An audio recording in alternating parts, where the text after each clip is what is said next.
Cuéntame lo que sepas sobre Tu tatarabuelo. tatarabuelo. Tu tatarabuelo se llamaba Claudio Doroteo Díaz Loza. Este era natural de San Asensio de La Rioja, casado con Francisca Jaca, y tuvieron 4 hijos. Pastor, Ángel, Concepción, que es tu bisabuela, e Isabel. Estaba afiliado a la CNT y de profesión fogonero en la Renfe. La historia es que a mi abuelo lo fusilaron un 13 de septiembre del año 36. Ahí la acusación era que por pegar carteles en el año 1931, que era, en aquella época era lo que se le llamó la revolución entre Asturias, así como hacer campaña a favor del voto de la mujer en las elecciones. A este lo denunció un vecino del pueblo por estas causas. Lo cogieron un 14 de septiembre tal como a la mañana y a la noche se lo llevaron en un camión y lo fusilaron. Según cuentan, él se negó a bajar del camión y ahí mismo le pegaron 2 tiros. Ya lo dejaron malherido y lo enterraron igual. Medio vivo, pero lo enterraron.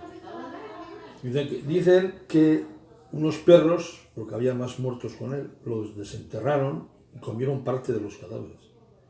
Hasta que llegó un casero de un caserío de al lado y mató a los perros y los volvió a enterrar.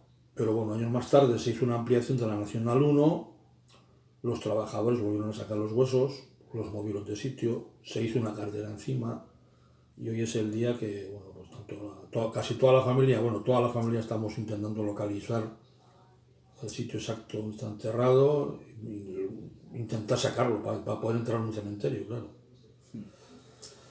Y eso es la historia del señor Claudio Dieguez. ¿Y dónde se podría buscar información? En internet tienes varios links hablando de él. Si buscas Claudio Doroteo Dieguez Loza te salen varios enlaces.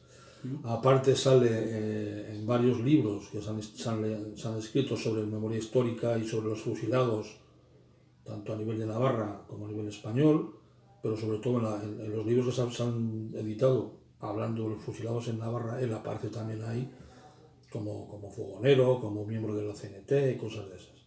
O sea, es una persona que, bueno, no es que sería muy famoso, pero bueno, es uno de los represaliados por la dictadura franquista. Y como él en Navarra muchos. Pues nada, pues ahí está el hombre, en una fosa que según parece ser está en la Nacional 1 en el kilómetro 401. Eso dicen los entendidos, nosotros no sabemos. ¿Tienes algo más, caballero? No. Muchas gracias. De nada, hombre, es tu tatarabuelo. Lee, entérate.